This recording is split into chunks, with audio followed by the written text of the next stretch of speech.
Thank you for coming. Thank you for getting, just spending your evening with us. We really, really appreciate each and every one of you. That's why we came together tonight, is to thank all of the volunteers, all of the folks in this neighborhood, all of the folks across Denton County. So one of the things I'd like to do is, if you have knocked door for us, if you stood in the sun, if you stood in the cold and met strangers to basically advance liberty in this county, could you please stand up? We'd like to give you a round of applause.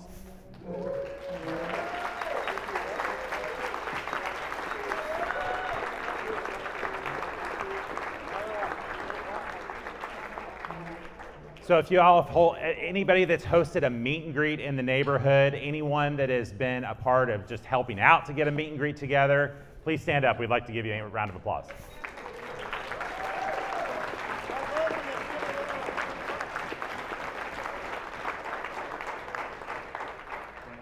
So if y'all have made phone calls, I know the last race we had a lot of folks that were basically calling and emailing and trying to reach people, because it's a difficult neighborhood to reach people in, because you can't knock doors in Robson. If you did any of that stuff, please stand up.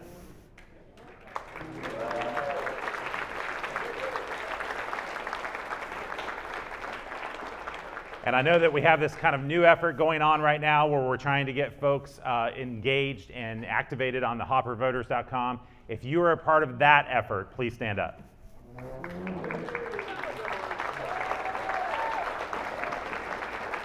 So I just want to let you all know, like, we've talked to lots of candidates, a lot of folks that have run for office across the state, and even in this district and around this district over the last few cycles. This is completely unusual. And I hope that you guys understand that the level of involvement and the sacrifice that it takes is amazing, but I thank each and every one of you for the sacrifice that you've made. Thank you for helping us out.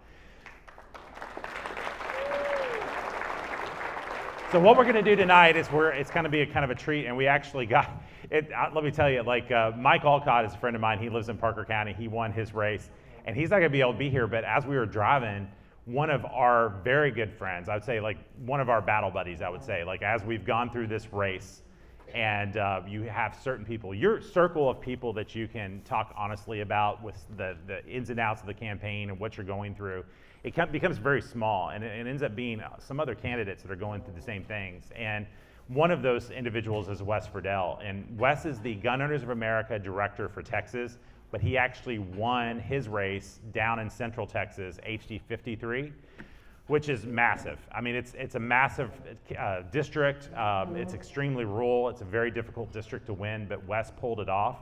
And I'd just like to introduce Wes, because Wes is a patriot. You know, he's a Second Amendment advocate. He is a believer in individual liberty. He is a fighter for Texas. He loves the state, and he wants it to be the kind of state that our kids can grow up in and be free. So it's been really fun, really going through this race and getting to know him and his wife Sarah, who are outstanding, regular people. I don't want to talk for him, but Wes drove trucks for a living, and he's just a regular guy. And he knows exactly what he believes in, and he's willing to stand up for it. So I want to introduce Wes Friedel. He's going to come and say a few words.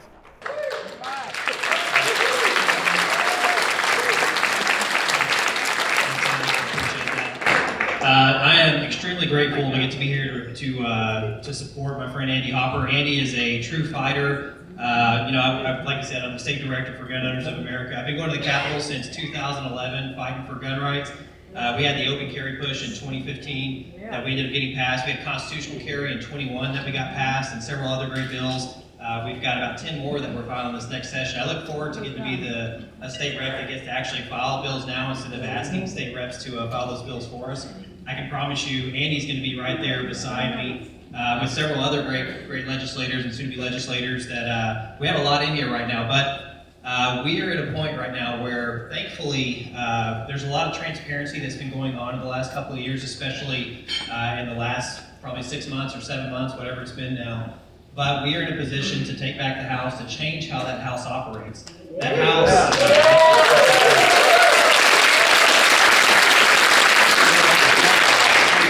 House has been operating in the shadows against your will. That is, we are in a position now where we're looking at 25 freshmen coming in to basically be state reps, which is amazing. And we have some great conservative state reps that are working with us to strategize on how do we change how the House works, that we reform it to where it works for the people and not for the lobbyists, not for the special interest groups. I'll finish with this because if they let me, I'll talk for an hour, but keep this in mind. Government's controlled by those who show up. That's why it's so important that y'all are here, that y'all are engaged, that y'all are supporting Andy. We really appreciate that. There's someone that's a fighter coming up after me that has been amazing. I've knocked doors for her. We're a big fan of hers. And next up, I'd like to introduce Shelley Luther. Thank you. Thank you, Wes. Hi, everybody. Woo-hoo. Thank you guys so much for coming to show up for Andy Hopper. How awesome is he? I don't know where he went. Where did he go? Oh, there he is. Y'all give him a huge round of applause. He is amazing. So, if you know anything about the last 4 years of my life, they kind of go like open salon, go to jail, run a campaign, lose, run another campaign, lose, then brain aneurysm. So, about 1 year ago today, I suffered a very serious brain aneurysm. And I was hospitalized for over 3 weeks. A lot of you saw the updates that my husband was putting on Facebook. I actually was not supposed to survive. I had almost zero chance of surviving. God had a different plan. God had a different plan, that's for sure. What's crazy is, we thought we were totally out of politics after losing the second time and a brain aneurysm. One day I was healing still and still having some speech problems, and one of the few times I went outside where my husband was working, and he was listening to the radio.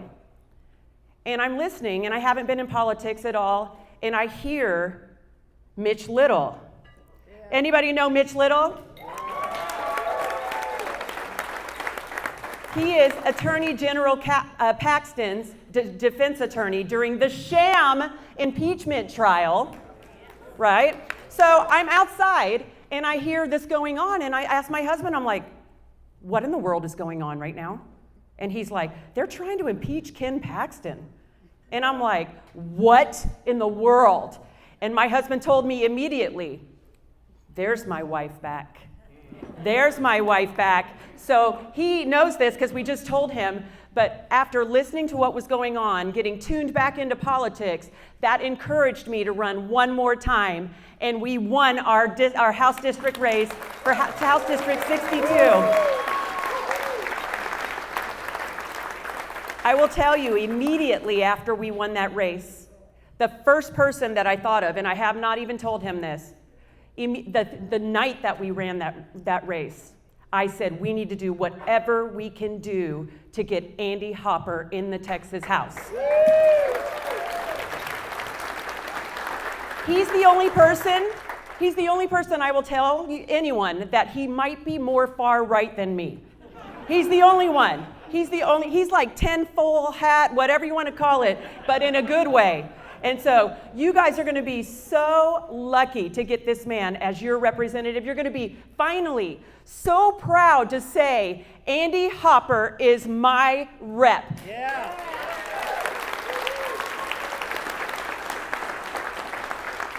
So I don't want to take all the time because we have some great people here. We have the Attorney General Ken Paxton here, and Mitch Little is also a House rep now. He won, or you have a Democrat opponent in November, but he actually got out of that trial defending Attorney General Ken Paxton and then came out and won his primary. So we're on a tear. Please make noise for Mr. Mitch Little. Hey, thank you. Thank you, Shelley. I love this place. I wish it were in my district, but I'm glad it's in that guy's district. My name's Mitch Little. I'm joined by my family here. I'm so glad to be with you tonight to be talking about my good friend, Andy Hopper. But I want to tell a quick story about Shelley Luther. So right after I decided to run for office, I was at a dinner, and I was sitting with somebody from Grayson County who lived in Denison. He said, I I don't really like Reggie Smith. He's a young guy. He's a young lawyer, professional looking. I said, well, why don't you run against him? He goes, I don't have enough money. I'm too scared. I said, okay. It was about a week later, I heard somebody was going to run against Reggie Smith, and it was Shelley Luther. And I said, yeah, now we're in business. Shelley Luther is going to be one of the greatest partners to conservatives in this state, just like Wes Friedel, people who have the bona fides, who have tried to push this state to the right. And guess what? We're finally there. We're finally there. We have so many amazing grassroots conservatives in this county. You guys elected Judge Karen Alexander over there. You guys did that. That happened in this neighborhood. We have people who put me in a baby Bjorn and carried me all over the district. Steve Brown, Dave Augustus, the Jones family, Melinda Preston. We have people in this county who care about conservatism, who care about Republicans. Now, the thing I want to do for you tonight is I want to define the problem, okay? Because you can spend all kinds of effort trying to figure out the answer to a situation, but unless you define the problem, you're never going to get there. Here's the problem. Lynn Stuckey is one of what we call the dirty dozen in the Texas House. He is one of Dade Phelan's lieutenants. He is one of the people who took my summer away and took the Attorney General's summer away dealing with a sham impeachment. I had 400,000 pages of documents dumped on me a month before the trial. Instead of playing with my kids in the pool, I was at the office till 2, 3 in the morning trying to figure out how we were going to defend the Attorney General. And it's Lynn Stuckey's fault.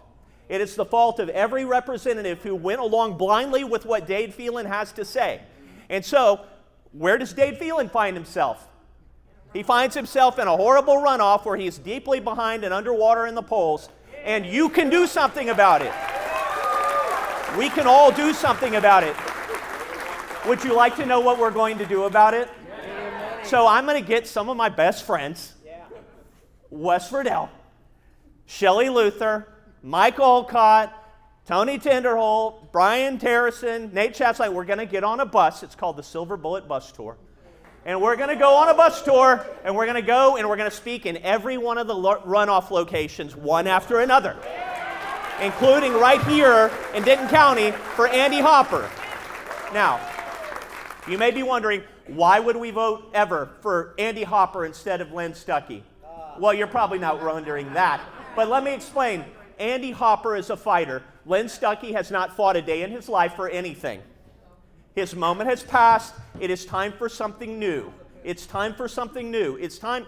And you know what? When I was block walking in Denton County, I was block walking through Lantana, and I knocked on a door, and a 93-year-old guy came to the door, and I said, "Oh, sir, I'm Mitch Little. I'm running for office. What issues are important to you?" He says, "I'm 93. I don't worry about too much anymore." But you know what? Everybody worries about the future. Everybody worries about the future. I don't know if you happened to see the other day, but Joe Biden has decided to totally transform Title IX throughout the United States, meaning we're going to treat people who are gender confused the same way we treat men and women in this state. No, I think, hey, Ken, is your printer full of toner at the office? Because I think we got some lawsuits to file. I'm not going to waste any more of your time. I'm going to introduce the best attorney general in the United States, the guy who sues Joe Biden every single opportunity, the guy who is still in charge of jurisprudence in this state, and the guy who is still the champion of the grassroots here in Denton County and everywhere, Ken Paxton. Here you go. Thank you. Thank you very much. Here you go.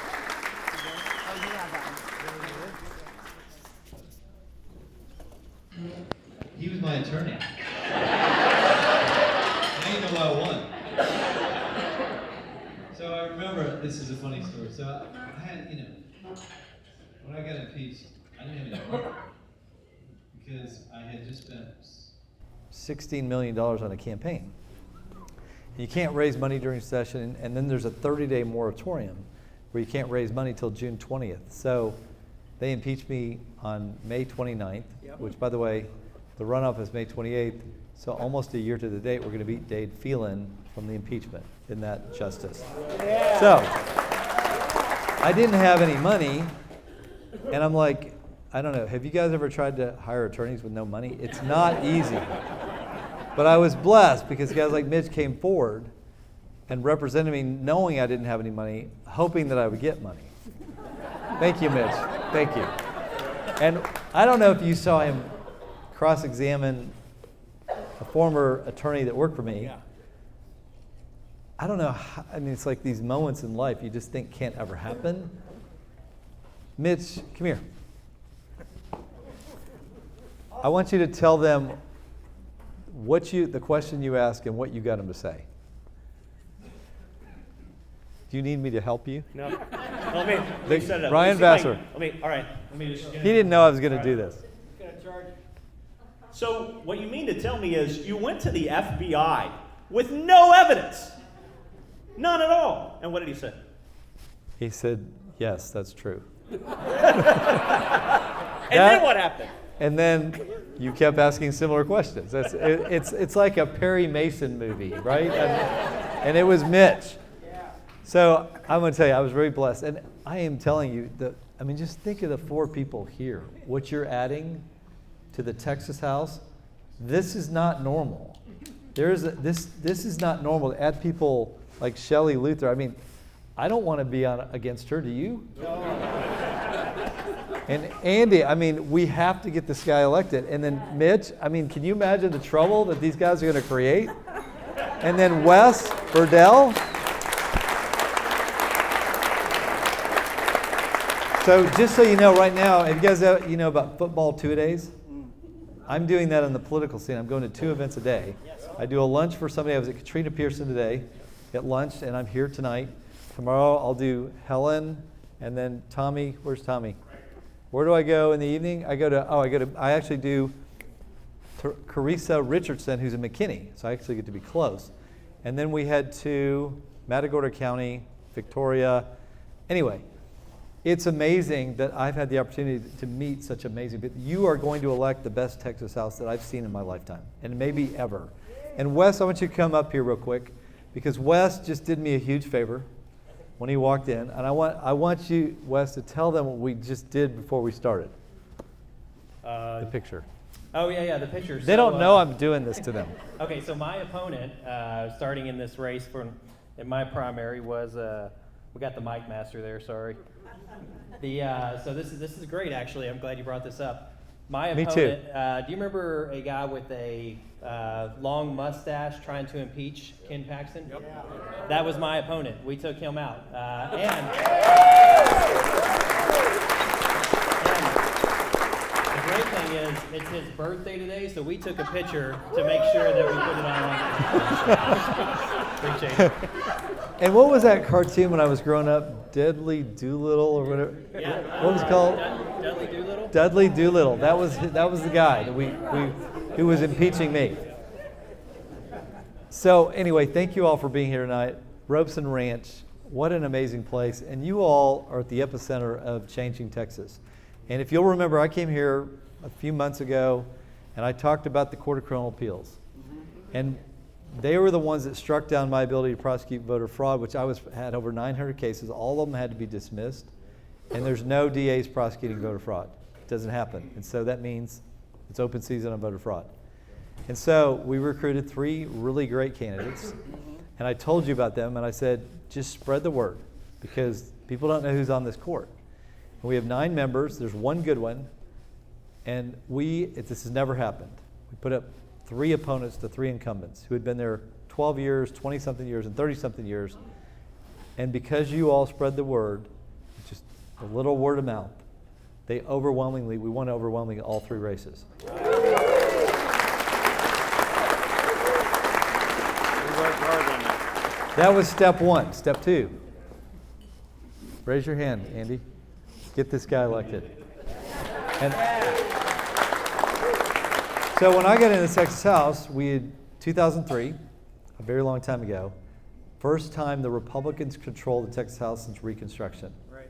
We had 3 good terms. And then this unfortunate thing happened. We elected a guy, not we, Texas. The country elected a guy named Barack Obama.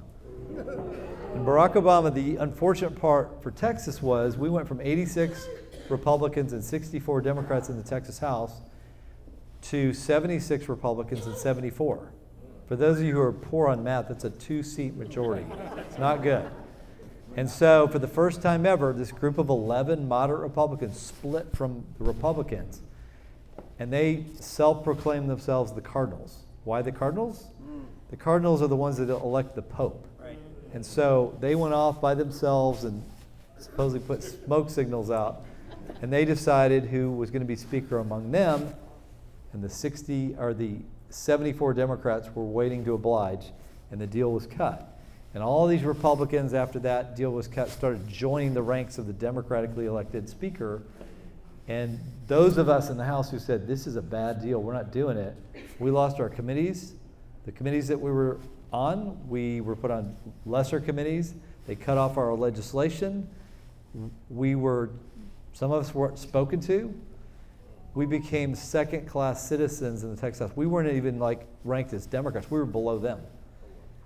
And that's what happened, and it's not changed since. And so I'm going to tell you something that sounds very strange. I'm glad they impeached me because it highlighted for the people of Texas, it highlighted for some of the people that ran what this problem was in the Texas House and that we needed to change it. And so this is the best chance we've had since they figured out how to beat us. The Democrats figured out how to beat us. And if you elect Andy and we're going to have, I believe, if we get guys like Andy elected, we're close. We've got, I think, 11 runoffs where we could add to the numbers, and we're leading in all those races. But right now, the score is 0-0. Andy's at 0. His opponent, Lynn Stuckey, who's horrible, is at 0. And this is a May 28th election. And I can tell you, every runoff I've ever been in has been good for me because the conservatives have gotten out and voted. My worst election was 65-35 in a House race. Then I ran in a runoff against Dan Branch for AG, 65-35. And then I beat George P. Have you guys ever heard of George P. Bush? 68-32 in my last race. So we have the advantage. Despite the media, despite the fact that they're going to probably spend, I don't know, $1 million in this runoff, you all can change the course of history for Texas. And I want to tell you why I think that matters. I've been watching this series, and Shelley, you got to hear this story already, sorry. We were doing an event for David Lowe yesterday in Arlington, or yesterday evening, and I started watching this series called Benjamin Franklin on Apple. Have you guys, anybody seen it? You guys have more time. Of course you've seen it. We have more time. Yes.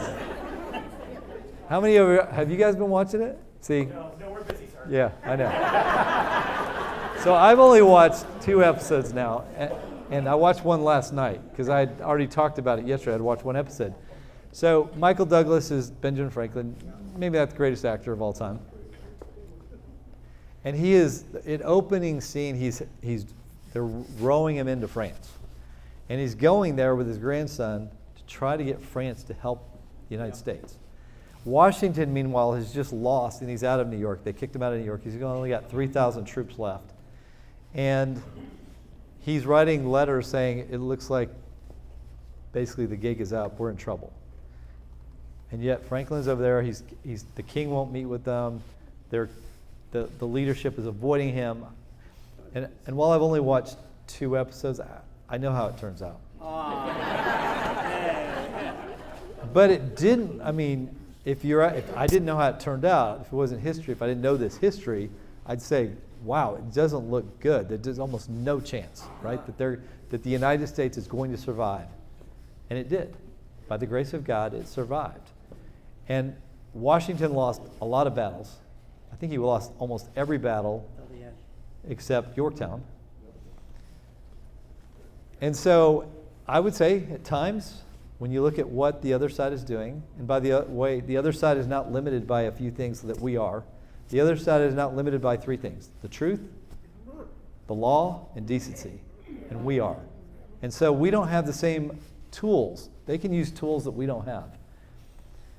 And I believe that the group sitting right here, we have the history of what happened with the United States and what happened with Benjamin Franklin. He wasn't famous at the time. I mean, he's sort of famous, but not like he is now. And these guys risked everything. And I know you guys are having fun out here at Robson Ranch. You're playing golf, and I just was over at the bar. I know what you guys are doing. I know what's going on here. So I need you to suck it up. I need you to suck it up for, what, a month? A little over a month? What day is it? And I need you to contact every human being that you know in this district. And I want you to get them to go. I want you to drive them nuts. Like, they'd rather, I don't know, they'd rather talk to the IRS than talk to you. That's where I want you. And I want you to get them to vote. And they'll, you know what? They'll believe you. And they'll go, if you'll just leave me alone, I'll get my entire family to vote. That's where I want this to turn out. Raise your hand if you'll do that for me. I'm looking for sir, you've got to raise your hand. Thank you. He was eating pizza, but I got to get the hands up. And I'm not kidding about this. I think someday, long after we're gone, they're going to write a documentary. Apple's going to do a show about you guys at Robson Ranch. And they're going to talk about how you made the difference in changing Texas and protecting the United States of America, because I can tell you what the strategy is. They want a one-party country where the Democrats control everything, and they make it look like we've got a constitutional republic, but while they're letting a few Republicans win, they control the country, they control the presidency, they control Congress. And suddenly the First Amendment doesn't mean anything. The Second Amendment, where is he? Wes? The Second Amendment doesn't mean anything. And so I truly believe this is our destiny. Texans can save America if we will. And even though it looks difficult, even though they've rigged the system, they've imposed these regulations that are not in the law, and we're going to go sue them, by the way, just so you know. He's right, Mitch.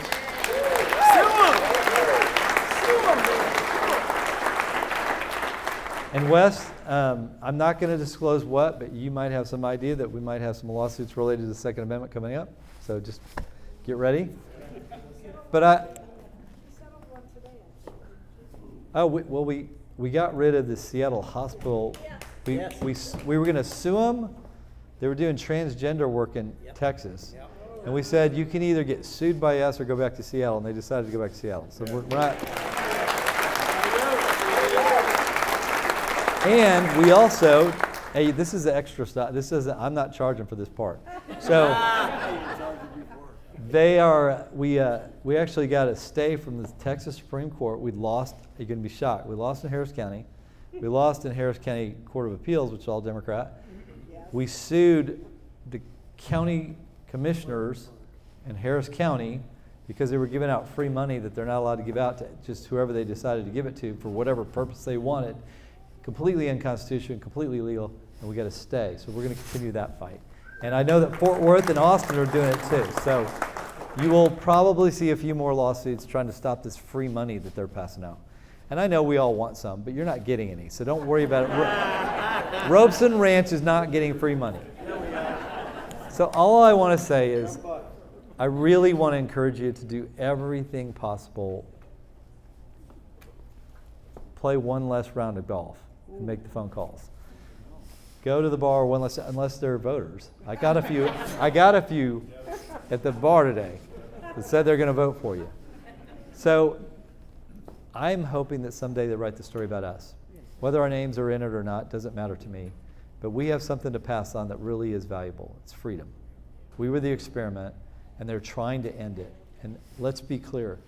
The reason they're sent this whole thing with Biden, he said on day one, I'm not deporting anybody. Why did he do that? Day one, because he wanted the cartels to know, get your act together and get as many people here as you can. Make your money, $10,000 a person, 8 to 12. Run your drugs. Why would a president of the United States do that? We've sued him 17 times over this. We're in major litigation over immigration. But they're even flying them in, 30,000 a month, coming from Venezuela, Haiti, Cuba, and Nicaragua. They don't even have to they just get sent off to somewhere. We don't even know where they're going. I know where they're going. They're going to Republican states to vote. And so you need to pray for our country, because I don't know how to stop that right now. In 47 states, now 3 states have actually fixed this, but they're in litigation. But at least 44 states. You can vote. You don't have to be a citizen. Texas is one of those states. And you know who killed the bill to stop us from requiring citizenship? His name is Drunk Dade Phelan. And that's why, and Lynn Stuckey was 100% behind him and potentially put our country at risk. So if that doesn't motivate you, then just go back to the bar. But otherwise, please, let's get out and win this one for Andy Hopper.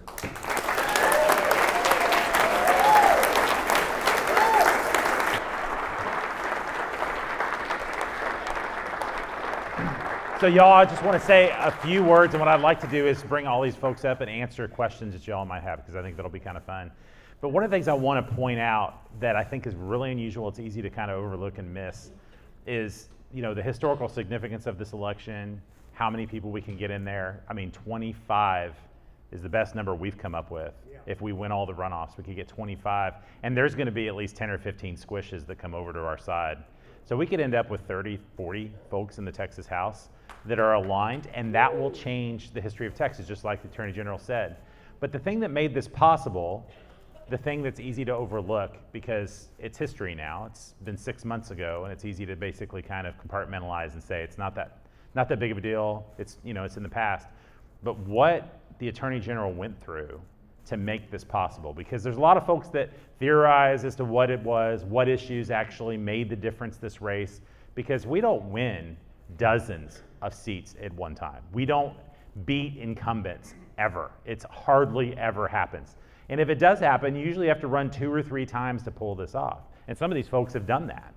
But the thing that made this race different was the willingness of the Attorney General not to say no. Like the fact that they actually decided that they were going to impeach him, they expected the outcome was going to be that he would just surrender and just resign and just let them do what they were going to do. And he said, I'm not going to do that. I'm going to go through this very difficult, this very costly trial with no income coming in at all. And it's not like he has another income.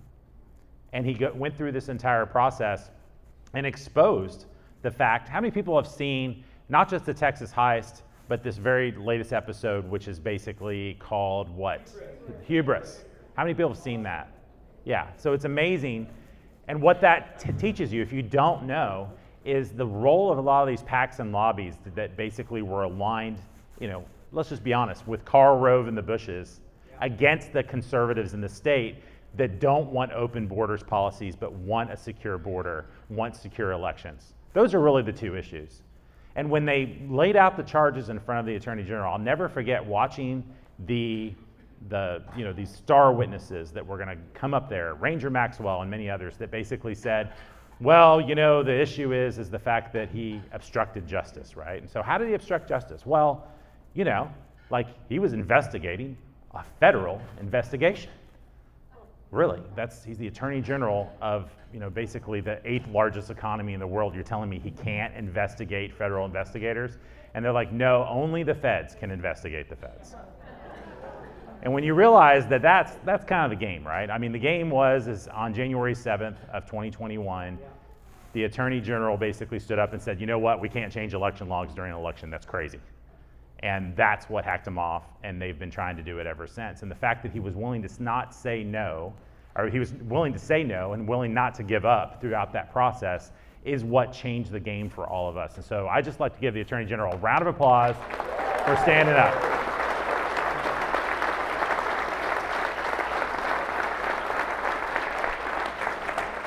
And the other thing I think it's easy to miss, I have a very close friend that has been watching state politics forever. And back since the 90s. And he was telling me, he's like, Andy, he says, this deal where all of these state rep nominees basically circle the wagons around the runoff candidates that haven't won has never happened. Usually it's every man for himself. Once you're in there, you're just glad to be through the process. And the last thing you're going to do is expend political capital on someone else in some other district that doesn't affect you, that could do something crazy between now and the election, or something crazy could come out. It's a risk. It's a huge risk. But the fact is that on day one, I had Shelley Luther and Mitch Little and Wes Verdell that immediately said, we endorse this guy we're going to be the state rep for our districts, but we're going to go in and help this guy get in this other district. And they didn't just do it for me, they did it for everybody. And it's amazing to see the fact that the conservatives are willing to do anything to make sure that our state is secure and that our kids are free. And that's totally cool. So, and last thing I'll say is just, a lot of folks here, I know most of you, but it's worth saying that the interesting aspects of this district is what makes this neighborhood so important. A guy that's done data analysis basically told me, and I can only vouch that, he knows what he's talking about. And he said, listen, based upon my analysis, Robson Ranch is the third most powerful neighborhood in the state of Texas.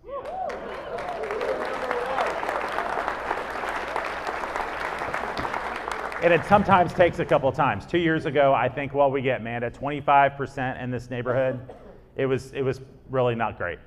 And we still came within 88 votes. But this last time, we got 40% in one precinct and 45% in another. And I think that we can actually get 50% in the runoff.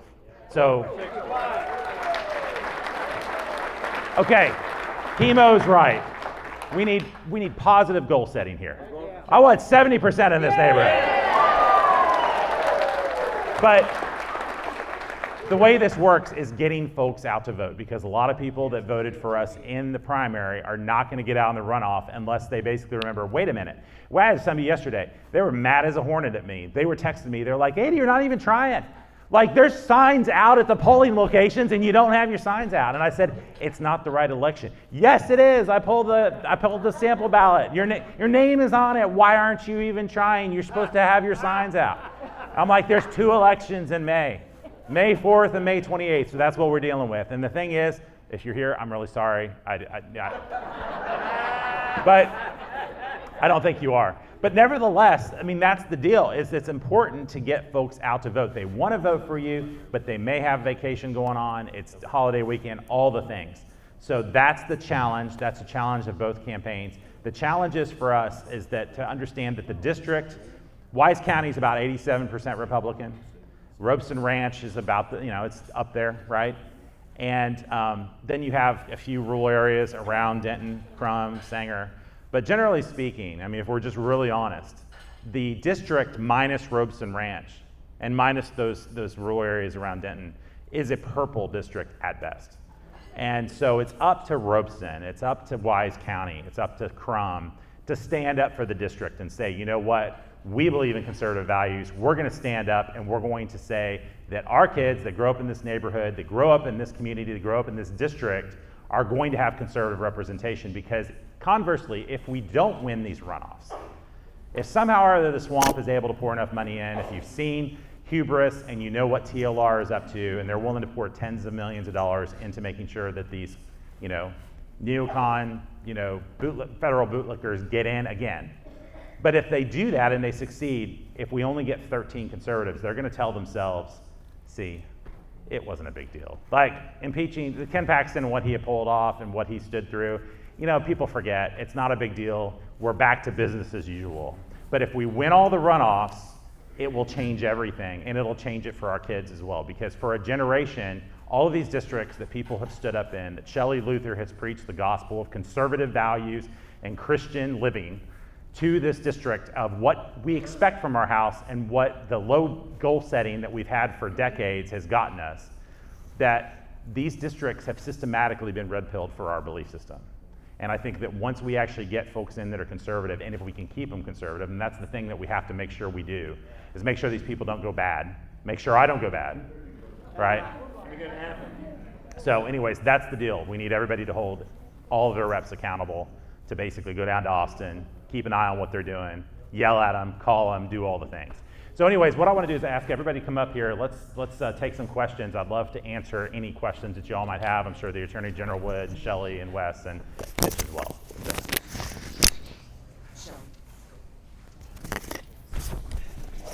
think Attorney General will step out for a minute. We'll go ahead and start. Anybody have any questions, just raise your hand and we'll get to you. I know y'all got questions, don't be shy. Oh, there we go. Actually, I saw her first, sorry. Other than Governor Abbott, who is circling the wagons to help discuss this?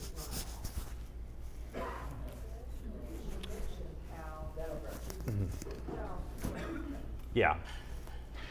Well, I was just thinking, I was about to, so I mentioned on Twitter, I was on Dr. Phil yesterday, and there was a very interesting interaction on that I cannot talk about because I signed an NDA.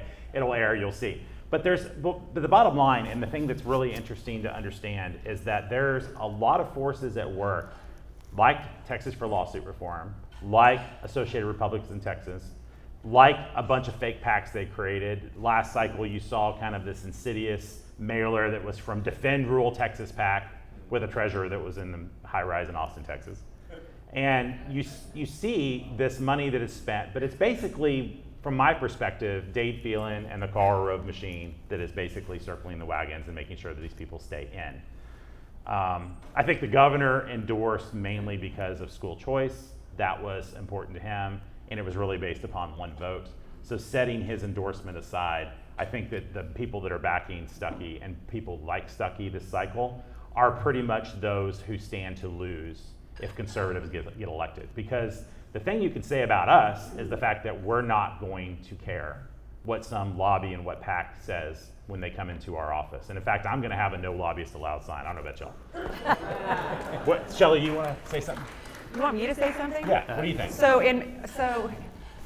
I've lost 2 races before I won this one. I can tell you that it was the heavy involvement of Democrats, because our primary elections, which this still is, are open. And I feel like that's a big problem in Texas, because I had people coming up to the polls to me, not this time, but the other 2 times that I lost, and said, I hope my vote makes you lose. And they were obviously liberals. And so it's hard to combat that, because we're supposed to get our best Republican in the primary, and they get their best Democrat or whatever, right? And then we face off in the general, and that's just not what's happening. And that's how we're getting these squishy type of conservatives, I don't even want to use that word, but that's what they call themselves, in the primary election, because they have their regular people that vote for them who are uninformed, plus the Democrats on their side. So we need to do something about closing primaries in Texas. That's just my thought. You had a question, sir? Yes, sir. Stuckey won the both precincts in the primary. To get to 75%, we're going to need a little bit more help here, and maybe a few dollars. I gave my 100 today. I asked those people to give a few dollars more. Thank you, sir. Let me see. Thank you for that. What's your website? Yeah, so first of all, Chemo, thank you. We'll put it to good use, I promise. Hopperfortexas.com. You can really spell however you want. Hopper4texas.com. There's a big red donate button. If you have any problems, please call us so you can actually send a check. But that's the deal. Any amount. Any amount, Matt. I mean, we will use whatever you can give. And a flyer for us to give to our neighbors. Yeah, so in the back, there is push cards. On the bottom is that website. It's my cell phone's numbers on there if you have any problem at all. So that's the deal. Like, make sure you get a grab a hold back. We stacks of them in the car. Give them to your neighbors. We're glad to pass them out. There's a lady that's... Yeah, no. I would like to make it clear that as we're seeing people come into the polling place here in early voting yesterday and today, we have people that are clueless that there's 2 races. And so talk to your friends and talk it up and make it clear that there are 2 races to go on between now and the end of May. There's this race, and we've got to flip the liberal city council and all the money they're wasting, and come back and do it again when we flip Stuckey to Hopper. Yeah. Go ahead, Paul. I just wanted to say it's really exciting to have 4 individuals here who have all signed the pledge to support equal protection under the law for preborn. It's just a beautiful sight to see. And as the Director of Policy for Abolish Abortion Texas, first I wanted to thank you all for signing that pledge. And then secondly, if 1 or 2 of you could just tell me kind of what went into that decision for you. What are you thinking about as it pertains to that issue? Thank you. So let you all know who that is. So this is Paul Brown. He is, the president? Director of Policy for Abolish Abortion Texas. And I want to, Sam, zoom out. I want to ask, How many people, stand up if you think that we should abolish abortion in Texas? So,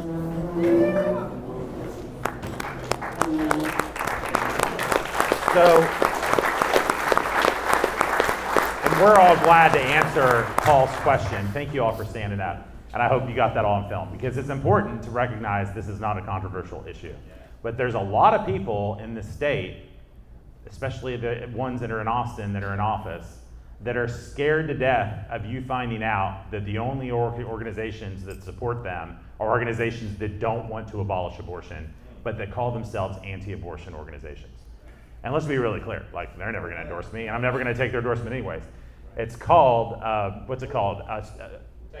Texas Alliance for Life, right? Texas Alliance for Life is an organization that has the stated purpose of not abolishing abortion. And if you actually sign the Abolish Abortion Pledge, they'll sit there and call you all kinds of awful names and say that you don't care about mothers and you don't care about the situation. They want all the exceptions. They want to make sure that the abortion pill continues to be legal, and they're not willing to do otherwise. They're not willing to fight for anything. And I can tell you stories about that organization and its president that actually systematically goes against people like us. So it's an interesting thing when people realize that these people that are in office that claim that they are against abortion are really only against abortion from like a 1980s, 1990s perspective.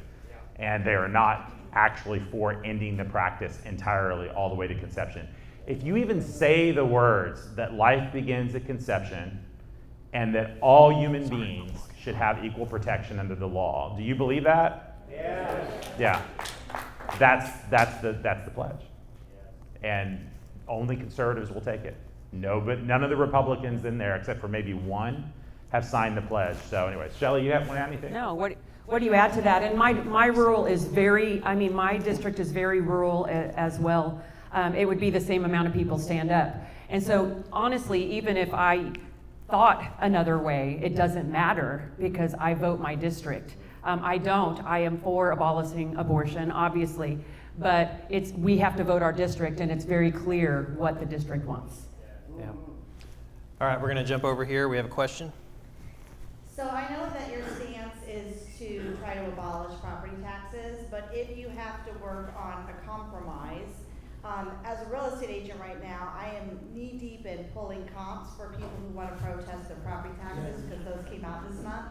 And it's very interesting to see the differences in the percentage from last year to this year in the different areas, not only in Denton County, but other counties, and even here in Robson. I noticed that like the older homes, those percentage of increase in the property values are less than the newer homes. So how can we work on at least those, market values that they're giving us are not so sky high? Yeah. Well, I know abolish, but if you have to what's your plan to get the appraisal districts in check? So I think the long-term goal is to abolish the property taxes, but that doesn't mean that taxes will go away. You're still going to have to pay taxes. We need to just pull that from your house. So the responsibility of paying something, or maybe only pay it one time when you first buy your house and then be done with it. But the whole idea of it being attached to your house, you can pay off your house completely, and then if you end up not being able to pay your taxes, you don't own your house. They will pull it from you. So we've got to do something, especially for our older generation or our people that have completely inherited or paid for their house. We've got to get rid of it. So if that is switching it with some sort of a consumption tax or something, but this game that they're playing with you right now, saying that they're giving you relief, is not relief. It's actually just a big game and hoping you'll shut up long enough to let them go on with whatever else they're doing. So Bill Peacock, I think, was the guy. Maybe it was Van Skin. There's two really smart people that are economists that I kind of follow on Twitter. And one of the little facts that people don't know is that even though they lowered property tax by a historic margin, which they lied to you about that, it's $12.7 billion, not 18 point whatever. But the deal is that $12.7 billion that supposedly lowered your property taxes saw a net increase in property tax revenue of $165 million. So how in the world can you lower property taxes by transferring state funds via compression to local jurisdictions and then When you add up all the property tax revenue from all the local jurisdictions, it adds up to a number that's higher than what they had before. So really what happened is they ended up transferring state revenue to local jurisdictions because they didn't require the local jurisdictions adopt a no new revenue rate. And so what ends up happening is that even though the appraisals go up, your rates are supposed to go down, but all these really, really smart, crafty local officials basically said, you know what, if we just don't, we'll lower the rate. We just won't lower it enough that we need to actually get to the point where we have the same revenues that the year before. And so that's what they did. I might have heard one of your local officials come before the Robson Ranch Republican Club and make the case. To thunderous applause, by the way. I just want to announce that Denton County has the lowest property tax rate that we've ever had, and then thunderous applause. Of course it is. Your appraisals are the highest they've ever been in history. Of course, your property tax rate will always go down. And if they ever go up, you should ask them really, really big questions.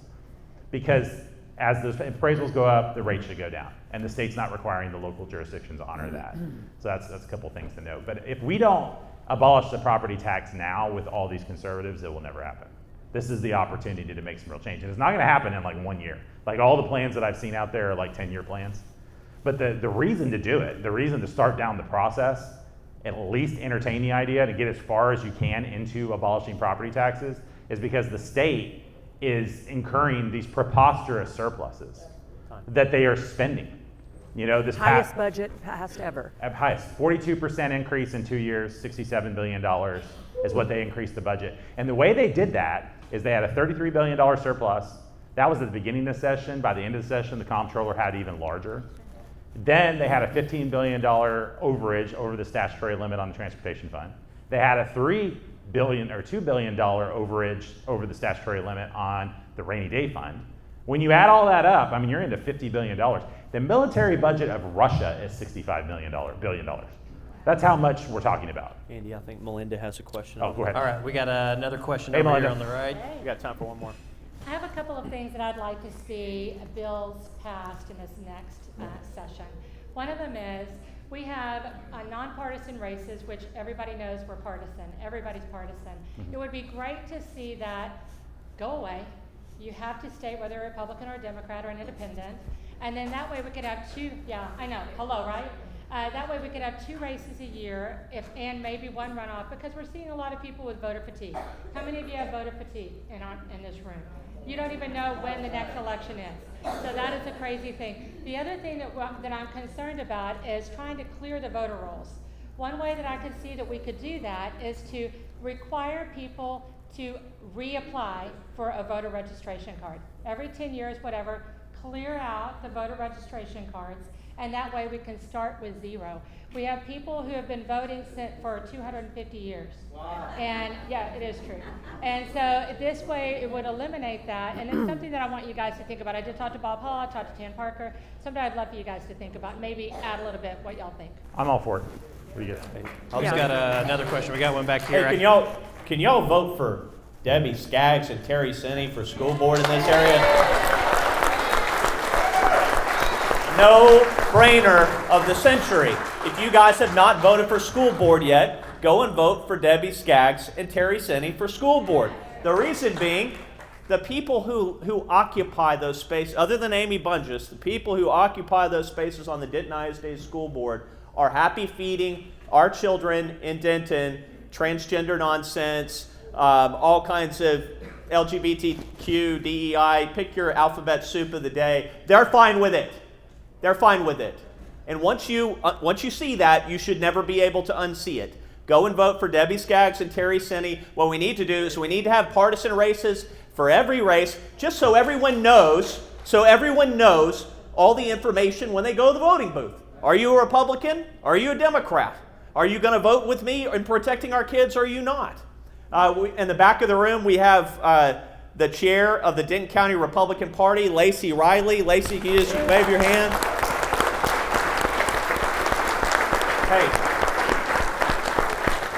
if you know who everyone is from the appraisal district to the school board, you can keep this county red and we can make it redder.